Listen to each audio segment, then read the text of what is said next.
Hello friends, Heidi here from Rain Country. God is good all the time. So I'm here to cover 5 of the food storage essentials. I'm calling them essentials because it's something I think everybody should have on hand. A lot of times I'll share things like, here's some ideas, something you might want to consider, but these are things I personally think are essential to everybody's food storage. And part of the reason why is a lot of these, not only are they important, but they have multi-purpose uses. So number 1 being raw honey of some kind, whatever your favorite raw honey is. Now the great thing about honey, well, it is a natural sugar. It is a form of calories and energy, a way that you can sweeten various things when you're cooking and baking, but also can be used for making oxymills, which is a type of medicinal extract, which is made with 1 part vinegar, and homemade is going to be best when it comes to that, out of whatever you have on hand, and the raw honey. And then you let that infuse for at least a couple of months with whatever herbs that you're wanting to make that extract out of. I've made a few like this now, though typically I'll use my homemade wine quite often instead of vinegar. I have made some with vinegar because it's a great option for kids, and people who can't have alcohol at all. But at any rate, still, I like using the raw honey as part of my solvent when making medicinal extracts. You can use honey itself just to make some homemade mead, which is a honey wine.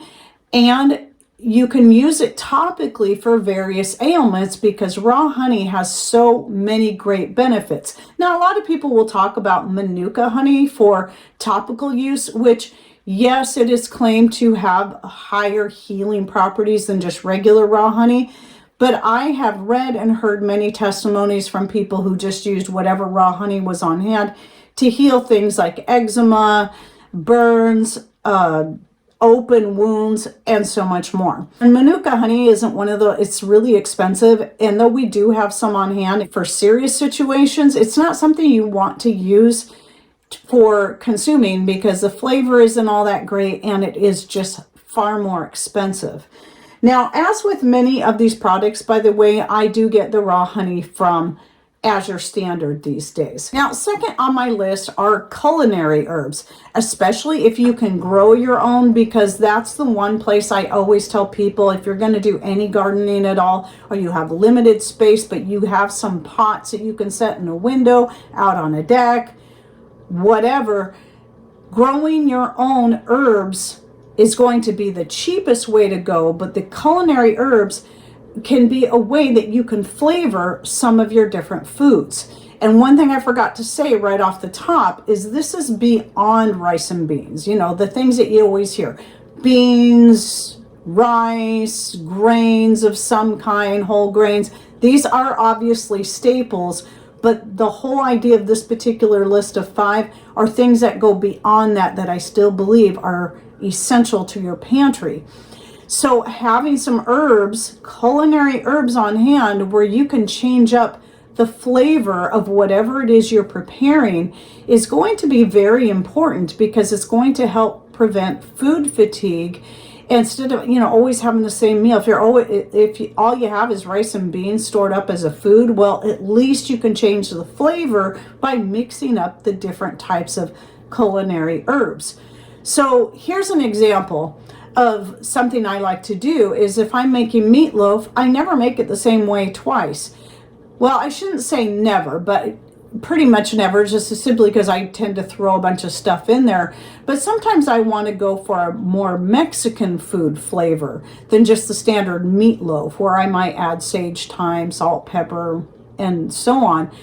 But if I'm wanting more of a Mexican flair, I'm going to add something like chili powder, cumin, paprika, and the like to give it that flavor, and then maybe some tomatoes in there as well. Same thing with the Italian. I like to do, make my own Italian sauce that I'll put over the top of the meatloaf. And then in the meatloaf, I'll add rosemary, basil, oregano, and maybe even some fennel seed to get that real good Italian flavor into the meatloaf. So it's not always the same every time and adds variety to what I'm making. Now, the other great thing about your culinary herbs, like I'm often saying, is every culinary herb has medicinal benefits as well. So you'll find in a lot of cases, because of the medicinal benefits of these different culinary herbs, that might be all you'll need to help with different ailments you're dealing with, and you may not have to worry about trying to grow some exotic medicinal herbs outside of that, and then what you can collect wild from your area, such as plantain, dandelion, and more. And then one very obvious one is going to be salt. Like right here, I have some Himalayan salt. This is the jar I keep in my kitchen, and I need to refill it again. So right here is my the current salt that I've been buying. It's the Himalayan pink salt from Azure Standard. I also really like the Redmond real salt.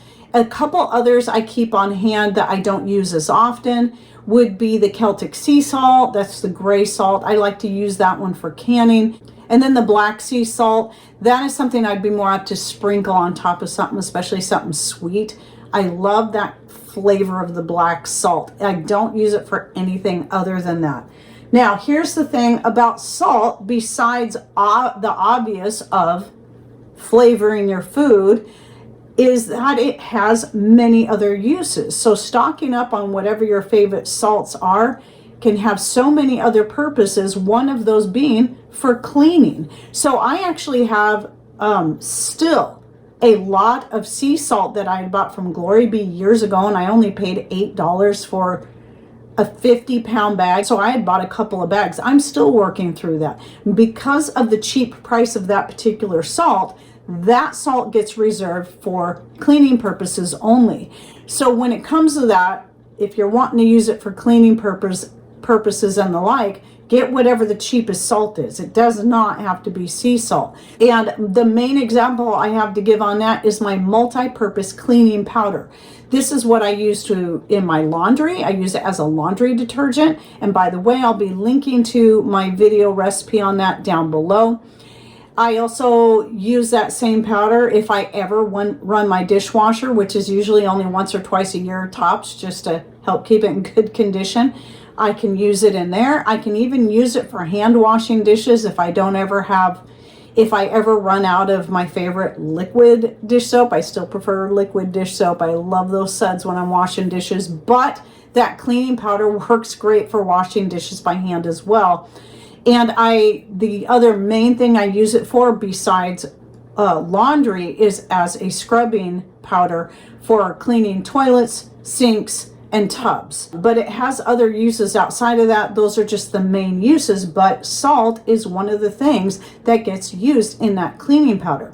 Salt can also be, if you have space to stock up on a lot of it, it can also be a great barter item. And for those who like to ferment using a salt brine, salt is going to be important for making that brine. In that case, I do recommend your healthier salt, such as the Himalayan salt or the Redmond real salt.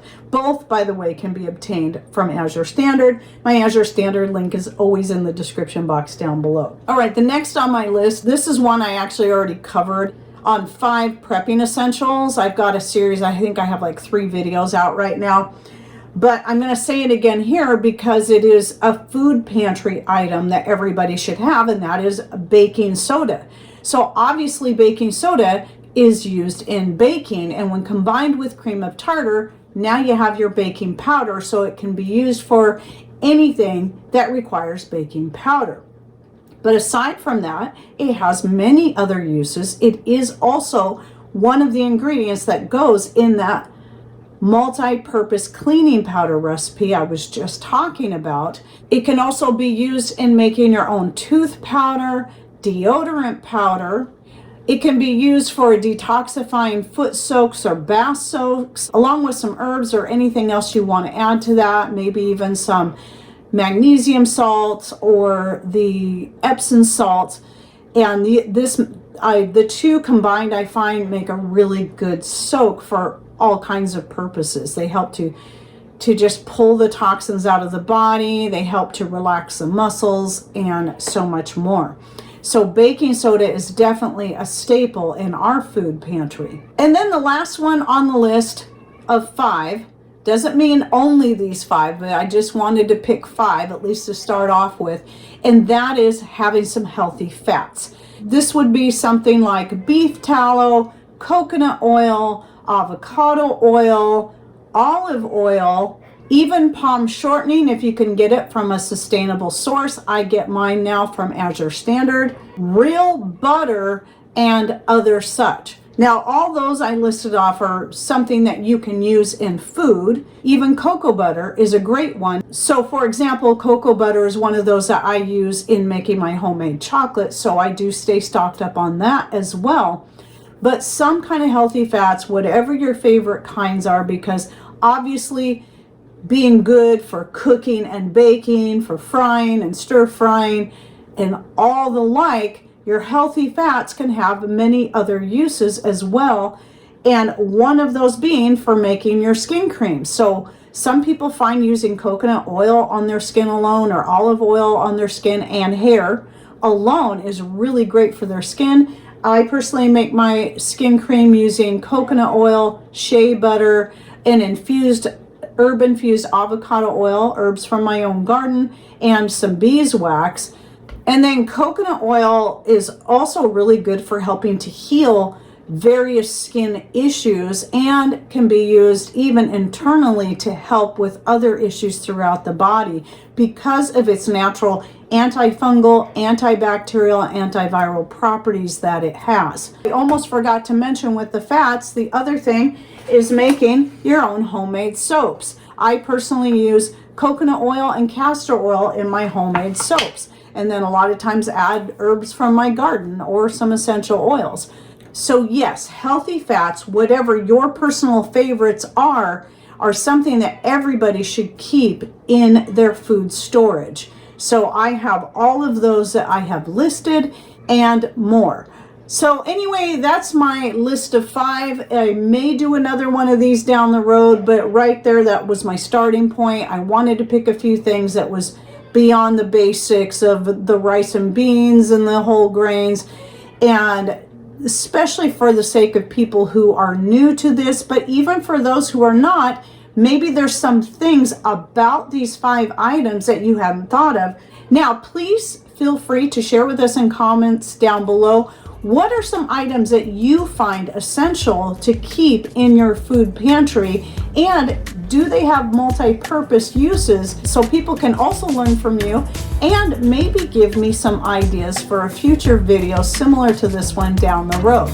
I hope you found this helpful. Thanks for watching. Take care and God bless.